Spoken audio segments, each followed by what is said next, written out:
संभल में 56 वर्षों के बाद शिव मंदिर में जलाभिषेक का कार्यक्रम भी हो रहा था। उत्तर प्रदेश के विधानसभा में आज मुख्यमंत्री योगी आदित्यनाथ ने जोरदार भाषण दिया। इस दौरान उन्होंने संभल का भी जिक्र किया और महाकुंभ का भी। योगी ने कहा कि हम सिर्फ वही मांग रहे हैं जो हमारा है। इस दौरान सीएम योगी ने शिवपाल यादव के भी मजे लिए। योगी का ये अंदाज देखिए। 26 फरवरी को संभल में 56 वर्षों के बाद शिव मंदिर में जलाभिषेक का कार्यक्रम भी हो रहा था।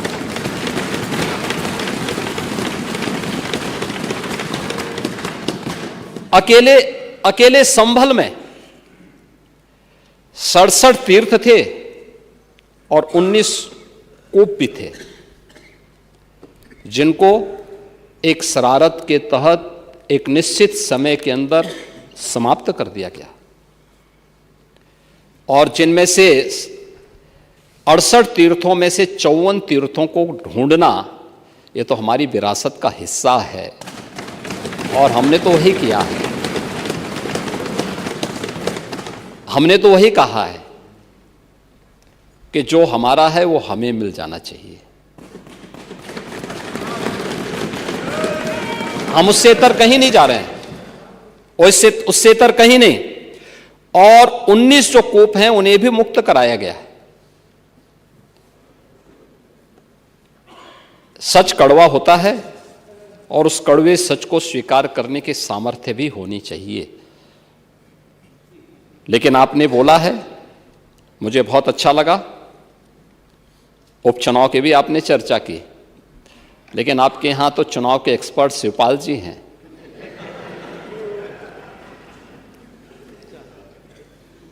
और चच्चू से ज्यादा चुनाव कैसे जीते जाते हैं इसको कौन जान सकता है। ये तो हम लोगों ने भी देखा है, बहुत नजदीक से महसूस किया है। और इसीलिए अच्छा ही है, परोपदेश कुशल बहुते रहे, इसी को कहते हैं। ये दूसरों को उपदेश देते हैं आप लोग, लेकिन स्वयं उसको आचरण में उतारे होते तो संभवतः इतनी करारी हार नहीं होती और 2027 में भी इतनी करारी हार नहीं होने वाली। सीएम योगी ने यह भी बताया कि कैसे महाकुंभ के आयोजन को भी विपक्ष द्वारा बदनाम करने की साजिश की गई।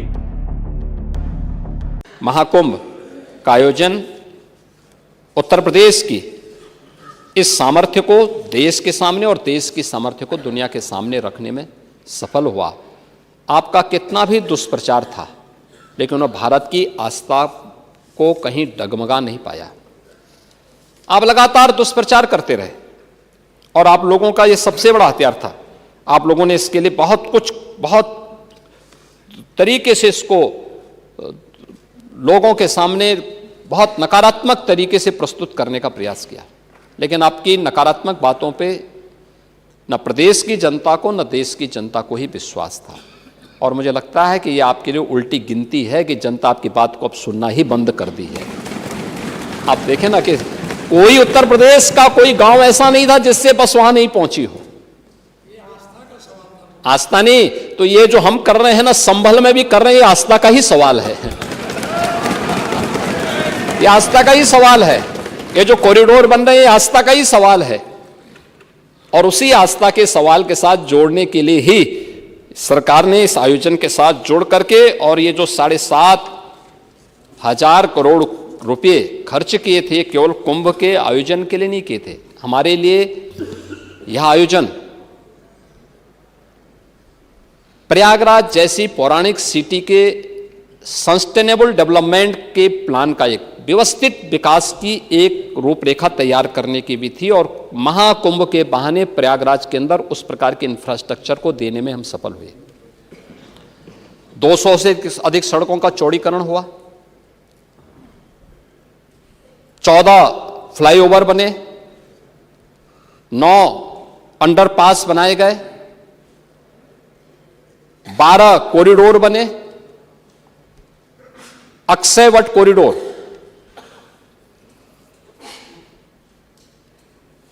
बड़े हनुमान जी का कॉरिडोर, सरस्वती कूप कॉरिडोर, पातालपुरी का कॉरिडोर, नागवासी की कॉरिडोर, महर्षि भारद्वाज कॉरिडोर, श्रृंगवेरपुर में भगवान राम और निषाद राज की गले मिलती हुई प्रतिमा के साथ साथ एक कॉरिडोर, जिस किले पे आप कब्जा करवा रहे थे, हमारी सरकार ने कॉरिडोर के रूप में विकसित करते हुए त्रेता युग की स्मृति को जीवंत करने का काम कराया। आपके लिए वोट बैंक था, हमारे लिए विरासत थी, बस अंतर यही है। और आस्था का सम्मान हम कर रहे हैं, इसलिए जनता हमारी बात सुन रही है। जनता को मालूम है कि आप केवल वोट बैंक के साथ खिलवाड़ करेंगे, वोट बैंक देखेंगे और जनता को धोखा देंगे, इसलिए जनता ने आपकी बात को अनसुना किया है और 27 में भी जनता जनार्दन यही करने जा रही है। आखिर में योगी आदित्यनाथ ने यह भी बताया कि कैसे महाकुंभ ने यूपी को मालामाल कर दिया है, लेकिन इस दौरान योगी पिछली सरकारों पर हमला करना नहीं भूले। योगी ने बताया कि असली राम राज्य क्या होता है। देश के ग्रोथ इंजन के रूप में यूपी की क्या भूमिका है? देश की आबादी का सबसे बड़ा राज्य है और सबसे अधिक संसाधन के बावजूद 1950 से लेकर 2017 तक प्रदेश की जो जीएसडीपी थी वह 12.75 लाख करोड़ तक पहुंची थी। 2017 से जब उत्तर प्रदेश की जनता जनार्दन ने प्रधानमंत्री मोदी जी के नीतियों पर विश्वास किया और इन 8 वर्षों में हम लोग प्रदेश की जीएसडीपी को इस 24-25 का जो वित्तीय वर्ष चल रहा है, मार्च 2025 तक 12.75 करोड़ रुपए से बढ़ाकर के 27.71 लाख करोड़ यानी दोगुने से ज्यादा पहुंचाने में हम लोग इसको सफल हो रहे हैं। देश की जीडीपी में आज के दिन पर उत्तर प्रदेश का जो हिस्सेदारी पहले 7वें स्थान पर थी, आज वह नंबर 2 पर आ गई है। हम अब देश की नंबर 2 की अर्थव्यवस्था बन चुके हैं। देश के अंदर जीडीपी की जो वृद्धि दर है वह 9.6% है, जबकि उत्तर प्रदेश की वृद्धि दर 23-24 में अगर देखें तो 11.6% है।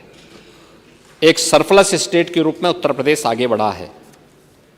हमने कर चोरी को रोका है, रेवेन्यू के लीकेजेज को हमने समाप्त किया है, डिजिटल मैकेनिज्म को अपनाया है और उसका परिणाम शासन की कार्य पद्धति में एक ट्रांसपेरेंसी के रूप में सबके सामने आया है। हमने एक एक पैसे का उपयोग उत्तर प्रदेश के विकास के लिए और गरीबों के कल्याण के लिए उस पैसे का उपयोग किया है। प्रदेश में 8 वर्ष में हमने एक भी टैक्स नहीं लगाया है। आपने इस बात को देखा होगा, जब हम टैक्स की बात कर रहे थे तो मुझे बताते हुए प्रसन्नता है कि पिछले 8 वर्ष में हमने पर कैपिटा इनकम को बढ़ाया है, प्रदेश की जीएसडीपी को बढ़ाने, दोगुना से अधिक करने में सफलता प्राप्त की है और यह पिछले 8 वर्ष में विकास के पायदान पर या हर एक सेक्टर में उत्तर प्रदेश को एक नई ऊंचाई तक पहुंचाने के साथ हम लोगों ने प्रदेश के अंदर जो कुछ भी किया है बिना किसी टैक्स बढ़ाए हुए, यानी प्रदेश में डीजल पेट्रोल की दरें देश में सबसे कम है, प्रदेश में वैट की दर भी सबसे कम है और इस सब के बावजूद उत्तर प्रदेश एक रेवेन्यू सरप्लस स्टेट है और यही राम राज्य की अवधारणा है। भगवान राम भरत जी से इसी बात का उल्लेख करते हैं जब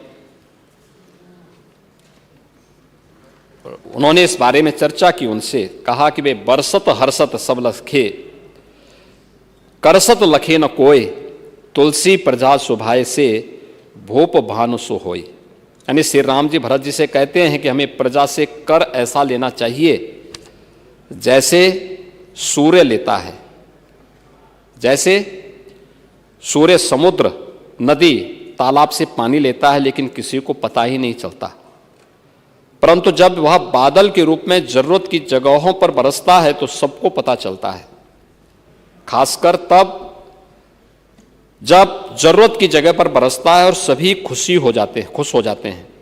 इसी प्रकार सरकार को कर इस तरह से लेना चाहिए कि किसी को पता न चले, पीड़ा न हो, लेकिन जब उसी टैक्स का इस्तेमाल जनता के हित में खर्च हो, जैसे हम लोग कर रहे हैं, expressway, highway, inter state connectivity, medical college, smart city, school, colleges, universities, hospitals, तो जनता का कल्याण होता है, विकास इससे होता है। और हमारी सरकार इसी भाव के साथ, राम राज्य की इसी भाव के साथ कार्य कर रही है, जिसका उदाहरण मैंने आपके सामने यहाँ पर प्रस्तुत किया है।